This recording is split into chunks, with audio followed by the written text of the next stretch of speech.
আউযুবিল্লাহি মিনাশ শাইতানির রাজিম বিসমিল্লাহির রহমানির রহিম। দেশ এবং প্রবাস থেকে যারা দেখছেন সকলকে আমার সালাম, আসসালামু আলাইকুম। আসলেও এই দাবদাহে, এই রমজান মাসে যে দাবদাহ, সেই গরমের ভিতরে এই টিন সিট মসজিদে কিন্তু নামাজ পড়া খুবই কষ্ট।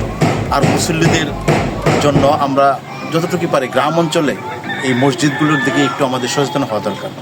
আজকে আমি নিজ উদ্যোগ থেকে এই মসজিদে মুসল্লিদের জন্য ফ্যানের ব্যবস্থা করতেছি। আসুন আমরা মসজিদের অবস্থাটা দেখি এবং এইসব মসজিদগুলোতে আমরা নিজেরা যতটুকু পারি সহযোগিতার হাত বাড়িয়ে দিই।